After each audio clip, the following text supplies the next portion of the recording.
Hello student, channel you पर में आपका स्वागत है।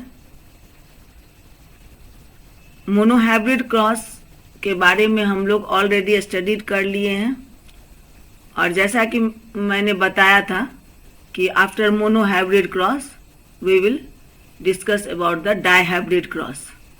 सो this is dihybrid cross, heredity का पार्ट डाइहाइब्रिड क्रॉस का के बारे में आज हम लोग जानकारी हासिल करेंगे। Mendel conducted the experiments to study the segregation of transmission of two pairs of contrasting characters at a time.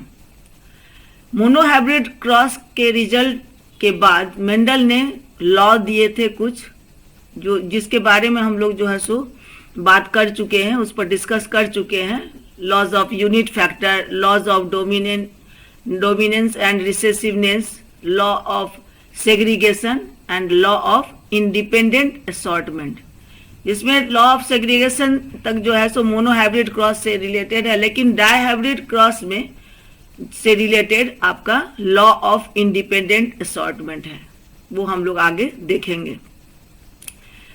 तो जैसा कि नाम है डाइहाइब्रिड क्रॉस, तो यहाँ पर दो कैरेक्टर्स को, दो ट्रेड्स को लेकर के क्रॉस करवाया गया। मोनोहाइब्रिड क्रॉस में सिर्फ एक ही कैरेक्टर था, एक ही ट्रेड था, that is tall and dwarf. और यहाँ पर मेंडल ने दो कंट्रास्टिंग कैरेक्टर्स को लिया। दो कंट्रास्टिंग कैरेक्टर को लेकर के क्रॉस जो करवाया जाता है तो उसे कहते हैं डाइहाइब्रिड क्रॉस और two factors cross. So this is called dihybrid cross and two factors cross.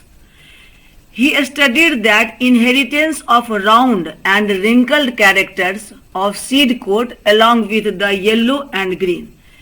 Parental generation में एक जो है सो वैरायटी वो लिया राउंड और रिंकल्ड और दूसरा लिया येलो और ग्रीन, और इन दोनों के बीच में जो है सो क्रॉसिंग करवाया। Mendel found that a cross between round yellow and wrinkled green seeds produced only round and yellow seeds in F1 generation. जैसा कि मोनोहाइब्रिड क्रॉस में हुआ था कि टॉल और ड्वार्फ में क्रॉस करवाने पर F1 जनरेशन में सारा प्लांट टॉल हुआ था, तो यहाँ पर भी जो डोमिनेंट ट्रेट है round and yellow, F1 generation में टोटल प्लांट राउंड और येलो ही निकला। But in F2 4 types of combinations were observe. लेकिन जब F1 के ऑफस्प्रिंग का क्रॉस करवाया गया तो F2 जनरेशन में देखा गया कि 4 तरह के वैरायटी जो है सो 4 तरह के कॉम्बिनेशन जो है सो हुए। 2 of these were similar to the parental combination. 2 उसमें से पेरेंटल कॉम्बिनेशन का हुआ और 2 जो है वो न्यू कॉम्बिनेशन हुआ। राउंड येलो हुआ 9। देख रहे हैं पेरेंटल जनरेशन में राउंड येलो है, तो ये राउंड येलो भी 9 हुआ, और एक और हुआ रिंकल्ड और ग्रीन, वो एक प्लांट हुआ। और बाकी ये जो 3 और 3 का कॉम्बिनेशन हुआ, ये दोनों न्यू वैरायटी, न्यू जो है सो कॉम्बिनेशन हुआ। तो 9 round and yellow parental combination वाले, राउंड ग्रीन 3 न्यू कॉम्बिनेशन। ये जो राउंड ग्रीन 3 हुआ आउट ऑफ 16 प्लांट, 3 जो हुआ वो न्यू कॉम्बिनेशन है। उसी तरह रिंकल्ड ग्रीन, ये भी राउंड जो है सो रिंकल्ड और येलो, ये जो है सो आपका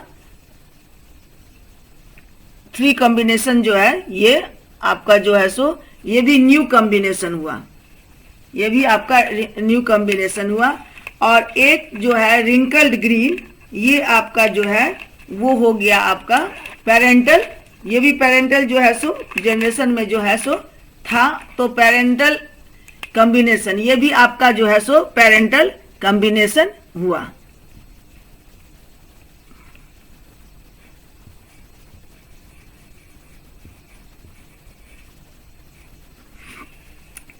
इस तरह रिजल्ट के बाद जो है सो यहां भी आप देख सकते हैं कैसे क्रॉसिंग हुआ, कौन कौन सा रिजल्ट हुआ। Thus the offspring of F2 generation were produced in the ratio of 9:3:3:1 and this is called dihybrid cross। अब इसका एक्सप्लेनेशन हम लोग उस पर जो है सो डिस्कस करेंगे।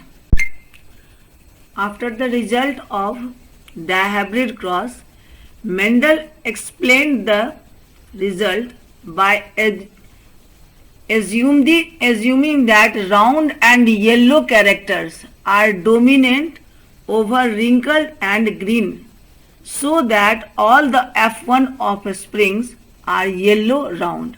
जिस तरह की मोनो हाइब्रिड क्रॉस में हम लोग ने देखा कि टॉल कैरेक्टर्स या ट्रेड्स जो है वो डोमिनेंट था, तो F1 हाइब्रिड में, F1 जनरेशन में सारा प्लांट जितने ऑफ स्प्रिंग थे वो सारे टॉल थे, क्योंकि टॉल डोमिनेंट कैरेक्टर था. उसी तरह Mendel explain the result by assuming that कि राउंड और yellow characters are dominant over wrinkled and green, so that all the F1 offsprings are yellow round. In F2 generation, since all the 4 characters assorted out independent of the others, और F2 generation में जैसे कि mono hybrid cross में भी F2 generation में toll और dwarf दोनों plant जो है सो प्रोड्यूस हुए थे, उसी तरह यहाँ भी जो है सो 4 कैरेक्टर्स जो 2 न्यू और 2 old assorted out independent of the others, एक दूसरे से इंडिपेंडेंट होकर के असॉर्ट होकर गया. At the time a gamete formation genes are round for round और wrinkled characters of seed coat assorted out independently of the yellow or green color of the seeds. Gamete formation gene में round और wrinkle character का जो seed coat है वो assort हो गया, independently अलग हो गया येलो और green colour of the seed. As a result 4 types of gametes with 2 old and 2 new combinations are formed from the F1 hybrid. F1 hybrid का क्रॉसिंग करने के बाद तो इसलिए 4 तरह का जो है सो प्लांट हुआ, जिसमें कि 2 ओल्ड का और 2 न्यू कॉम्बिनेशन का. Therefore, these 4 types of gametes on random matting produced 4 types of offspring in the ratio 9:3:3:1 in F2 generation, जैसा कि हम लोग अभी देखे थे क्रॉसिंग के बाद. This is called law of independent assortment, और इसी को law of independent assortment कहा जाता है. देखा जाए तो theoretically a dihybrid cross is similar to monohybrid cross, जैसे कि एक cross between yellow and green seed, yellow और 2 वैरायटी का यहाँ हो गया येलो और ग्रीन, और उसी तरह एक cross between round and wrinkled. In F2 generation of cross between yellow and green seed produces 3 yellow and 1 green. Similarly, in F2 generation of a cross between round and wrinkled seed produced 3 round and 1 wrinkled. It means in both case A and B, in both cross A and B, the ratio is same, that is 3:1. 3 out of 4 dominant and 1 out of 4 recessive. This shows that during gamete formation, segregating pairs of unit factors assort independently of each other. Gamete formation के समय दोनों जो है सो traits जो है सो segregate कर जाते हैं, और इसी तरह 4 कॉम्बिनेशन का जो है सो ये होता है. This is about the dihybrid cross. Now we will know about how do traits get expressed. ये लक्षण जो ये ट्रेड्स जो है सो कैसे एक्सप्रेस होता है, कैसे शो होता है, थोड़ा सा उसके बारे में हम लोग जानकारी हासिल करेंगे. और how do gene control the characteristics और traits. How do gene controls the characteristics और traits. We already knew about the monohybrid cross and dihybrid cross. Now, how do these traits get expressed? ये traits जो है वो progeny में या of spring में किस तरह जो है सो एक्सप्रेस होता है, किस तरह दिखता है, विजिबल होता है, तो इसके बारे में आज हम लोग देखेंगे. Genes are units of inheritance, ये इनहेरिटेंस का यूनिट है जो कि जीन के थ्रू ही जो है सो ट्रेड्स जो है सो पेरेंट्स से ऑफ स्प्रिंग में जाते हैं, इनहेरिट होते हैं. So these gene are units of inheritance. These are located on the chromosome in a linear fashion and are carried from parents to offspring by gametes. यहाँ आप देख रहे हैं क्रोमोसोम, क्रोमोसोम का जो एक सिंगल को क्रोमैटिड कहते हैं, जो है सो दो और क्रोमोसोम हमेशा पेयर में रहता है, आप देख सकते हैं. तो इस सिंगल पार्ट को क्रोमैटिड कहते हैं. ये यहाँ पर आप देख रहे हैं कि जीन जो है, एक जीन डिफरेंट कंट्रास्ट ट्रेट्स के साथ यहाँ अरेंज रहता है, as for genes for tallness and gene for dwarfness.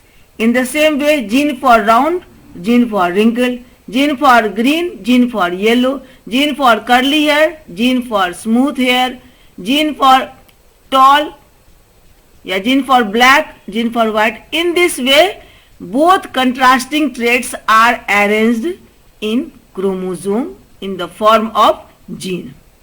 So these are located on the chromosome in a linear fashion and are carried from parents to offspring by gametes during their sexual reproduction. Sexual reproduction में gametes के through ये जो है सो offspring में जो है सो जाते हैं, inherit होते हैं. Genes work in pair. These pairs of gene each represent a traits of an organism. One is dominant gene and the other a recessive one. एक यदि डोमिनेंट होगा तो दूसरा उसका रिसेसिव होगा ट्रेड्स, कोई भी ट्रेड्स हो. एक यदि ब्लैक डोमिनेंट है तो व्हाइट रिसेसिव होगा. यदि राउंड सीड जो है सो डोमिनेंट है तो रिंकल रिसेसिव होगा. इस तरह जो है सो डिफरेंट कंट्रास्टिंग ट्रेट में ये अरेंज रहता है. Each parent has a pair of chromosome for each trait of a pair of gene. एक पेयर ऑफ क्रोमोसोम रहता है, जैसे कि फादर में एक्स वाई, मदर में एक्स एक्स, तो पेयर में क्रोमोसोम रहता है जो है सो सेक्स क्रोमोसोम, एक्स वाई हुआ और एक्स एक्स हुआ. क्रोमोसोम हमेशा पेयर में रहता है, इसलिए 23 पेयर्स बोलते हैं. Number 46 chromosome in human being. तो each parent has a pair of chromosome for each trait of a pair of gene. Her gene का पेयर के लिए जो है सो क्रोमोसोम पेयर में होते हैं, एक एक ट्रेट के लिए. एक ट्रेट जैसे कि अब टॉलनेस हुआ, लेंथ हुआ, लंबाई, तो एक टॉलनेस का है ट्रेट, तो दूसरा जीन क्या है, ड्वार्फनेस का. तो each parent has a pair of chromosome for each trait of a pair of gene, though each parent passes only one of the two genes. आप देखते हैं डिटर्मिनेशन में देखे होंगे फ्लो चार्ट, जब सेक्सुअल रिप्रोडक्शन का शो करते हैं पेरेंट में और ऑफ स्प्रिंग में किस तरह इनहेरिट होता है क्रोमोसोम. तो आप देखते हैं कि यदि एक्स जो है सो एक एक्स या वाई, दो में से कोई एक ही फादर से और दो एक्स में से कोई एक ही मदर से आता है, इसीलिए n plus n 2n zygote में 2n यानी कि 23 पेयर ऑफ क्रोमोसोम हो जाता है, यानी कि 46. 23 क्रोमोसोम आया फादर से और 23 मदर से. तो each parent passes only one of the two genes of the pair. तो कोई एक ही जाएगा, या तो डोमिनेंट वाला जाएगा या रिसेसिव. यदि ब्लैक जाएगा तो व्हाइट नहीं जाएगा, व्हाइट जाएगा तो ब्लैक नहीं जाएगा, कोई एक ही जाएगा ऑफ स्प्रिंग में. तो male and female gametes are haploid, that is have half the number of chromosome and carry haploid gene for each characteristics from the gene pair. इस तरह जो है सो एंड हैप्लॉइड जीन आता है mother side से और haploid father side से, और इस तरह जीन जो है का पेयर बनता है और हैप्लॉइड से डिप्लॉइड हो जाता है. During reproduction haploid male and female gametes fuse to form a single cell the zygote, और दिस इज कॉल्ड फर्टिलाइजेशन. यही प्रोसेस को फर्टिलाइजेशन कहते हैं. हैप्लॉइड एन क्रोमोसोम जो है आया, हैप्लॉइड जीन आया फादर साइड से और हैप्लॉइड जीन आया मदर साइड से, और दोनों जो क्रोमोसोम आया तो वो दोनों आपस में जो है सो गैमेट फ्यूज करके बनाया n+n 2n, यानी कि 46 क्रोमोसोम प्रेजेंट इन जायगोट। तो this is called fertilisation. The zygote so formed is diploid. जब जायगोट फॉर्म करते हैं n+n 2n हो जाएगा, तो वो डिप्लॉयड हो गया, यानी कि 46 क्रोमोसोम उसमें है या 23 पेयर में है। That is it has the normal number 2n of chromosome. तो इस तरह जो है सो जीन के थ्रू जो है ट्रेड्स जो है सो फ्रॉम पेरेंट से ऑफ स्प्रिंग में जो है सो इनहेरिट होता है। ये हमेशा याद रखिएगा कि क्रोमोसोम में जीन जो लीनियर फैशन में अरेंज रहता है वो हमेशा कंट्रास्टिंग ट्रेड्स में रहते हैं, हमेशा कंट्रास्टिंग। जैसे एक यदि ब्लैक है तो दूसरा व्हाइट होगा, एक कर्ली, मान लो कर्ली हेयर का है तो दूसरा स्मूथ हेयर का होगा। और ये कंट्रास्टिंग ट्रेड्स में से कोई एक ही जो है सो सेट जो है सो प्रोजेनी में जाएगा। एक सेट जाएगा मदर साइड से और एक सेट जाएगा फादर साइड से। अब ये दोनों सेट में एक या तो डोमिनेंट होगा या रिसेसिव होगा। तो जो ट्रेड डोमिनेंट होगा वही फिनोटाइप में विजिबल होगा, और जो रिसेसिव होगा वो जीनोटाइप में प्रेजेंट होगा लेकिन फेनोटाइप में नहीं दिखेगा। तो इस तरह जो है सो जो ट्रेड्स जो है सो प्रोजेनी में या ऑफ स्प्रिंग में एक्सप्रेस होते हैं। अब हम लोग देखेंगे कि gene, how do jeans control the characteristics और ट्रेट। जीन जो है सो ट्रेट्स को कैसे कंट्रोल करता है, इसके बारे में भी हम लोग जो है सो अभी बात। How do jeans control the characteristics of और ट्रेट्स। जीन जो है कैरेक्टरिस्टिक्स और ट्रेट को कैसे कंट्रोल करता है। About this things now we will discuss. A gene is a segment of DNA with a specific nucleotide sequence which has coded information for a specific character। कोई खास और स्पेसिफिक कैरेक्टर के लिए जो है सो जीन में इंफॉर्मेशन कोडेड होता है। स्पेसिफिक न्यूक्लियोटाइड सीक्वेंस कोडेड होता है इंफॉर्मेशन जीन में, क्योंकि जीन जो है डीएनए का जो है सो सेगमेंट है। The specific sequence of A nitrogenous base in A gene provides information for the synthesis of a particular protein. ये तो आप जानते हैं कि डीएनए जो है सो इंफॉर्मेशन प्रोटीन जो है सो सिंथेसिस करता है और कोडेड देता है ट्रेट्स का। तो specific sequence of A nitrogenous base in a gene provides information for the synthesis of a particular protein। कोई खास ट्रेट्स के लिए कोई खास प्रोटीन के सिंथेसिस का ये जो है सो नाइट्रोजिनस बेस जो है सो प्रोवाइड करता है information. We know that hormones in plant triggers their growth. Plant hormone जो है सो प्लांट की एक्टिविटी ग्रोथ को कंट्रोल करता है। ऑक्सिन जो है सो ग्रोथ हार्मोन कहलाता है, प्लांट का ग्रोथ कंट्रोल करता है। दस plant height depends on the amount of a particular hormone synthesis. अब किसी प्लांट का हाइट कितना होगा, या टॉल होगा या ड्वार्फ होगा, ये डिपेंड करेगा कि वहाँ पर जो है सो हार्मोन सिंथेसिस कितना हो रहा है, ग्रोथ हार्मोन का सिंथेसिस कितना हो रहा है। इसी पर उस प्लांट का जो है सो ट्रेट्स जो है सो हाइट का डिपेंड करेगा। The amount of synthesised plant hormone depends on the efficiency of the process of making it. अब कितना सिंथेसिस हुआ है, प्लांट हार्मोन कितना सिंथेसिस किया है, इस पर डिपेंड करेगा कि उसका लंबाई जो है उसकी कितनी एफिशिएंसी होगी, कितना लंबा होगा। ये amount of synthesis of plant hormone depend करता है। ज़्यादा हार्मोन सिंथेसिस होगा तो ज़्यादा लंबा होगा, कम होगा तो कम होगा। As for example, if the gene for tallness will give instruction to the plant cell to make a lot of plant growth hormones. अब जीन जो है सो प्रोटीन सिंथेसिस के लिए कोड जो है सो डिफरेंट ट्रेड्स के लिए coded होता है।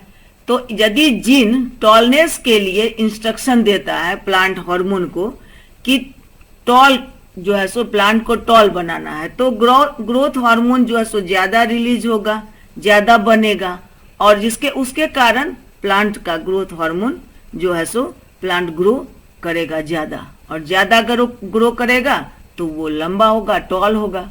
So if the gene for tallness will give instructions to the plant cells to make a lot of plant growth hormone, make a lot of plant growth hormone, ये instruction दिया कि बहुत ज्यादा जो है सो ग्रोथ हार्मोन जो synthesise करो, and due to the formation of excess of plant growth hormone the plant will grow too long, और उसके कारण बहुत ज्यादा जो ग्रोथ हार्मोन का सिंथेसिस होता है तो उसके कारण प्लांट बहुत लंबा हो जाएगा, और हेंस इट बिकम टॉल, और वो प्लांट टॉल कहलाएगा। इसका जस्ट अपोजिट होगा। On the other hand if the gene for tallness is Altered, मान लो जीन टॉलनेस का अल्टर हो गया, अब जो है सो ड्वार्फनेस का छोटा करना है प्लांट को जो है सो शॉर्ट हाइट में करना है, तो वहां पर क्या होगा, the protein synthesis is less efficient. अब इंस्ट्रक्शन देगा कि प्लांट हार्मोन को कि सिंथेसिस जो है सो ग्रोथ सिंथेसिस कम करो, प्रोटीन सिंथेसिस जो है सो कम करना है, तो because the plant has the gene for dwarfness. अब यहाँ पर जीन जो है सो ड्वार्फनेस का है, तो प्रोटीन का सिंथेसिस जो है सो लेस होगा, लेस एफिशिएंट होगा, and therefore the amount of hormones will also be less, और जिसके कारण क्या होगा कि अमाउंट ऑफ हार्मोन लेस हो जाएगा, लेस एफिशिएंट, उसमें लेस जो है सो क्षमता होगी ग्रोथ करने की, तो जो है सो अमाउंट ऑफ हार्मोन जो है सो कम होगा, और कम होगा तो जो उसके प्रभाव से जो है सो प्लांट का ग्रोथ कम हो जाएगा, और प्लांट का ग्रोथ कम होगा तो प्लांट ऑटोमेटिकली ड्वार्फ हो जाएगा। So consequently the growth of the plant will be less and the plant will become dwarf. So in this way gene control the characteristics or traits of the from parents to offspring या जो है progeny. तो students, इस video में dihybrid cross के बारे में हम लोग ने डिस्कस किया, और how do these traits get expressed, traits कैसे एक्सप्रेस होता है, और जीन कैसे ट्रेड्स को कंट्रोल करता है, इन सारी जानकारी जो है सो हम लोग ने पाया। तो यदि आपको वीडियो अच्छा लगा तो उसे लाइक कीजिएगा और चैनल को सब्सक्राइब कीजिए। आप चैनल सब्सक्राइब कीजिएगा तो फिर अगला वीडियो जो है हम लोग ब्लड ग्रुप का जो है सो देंगे। Have a good day.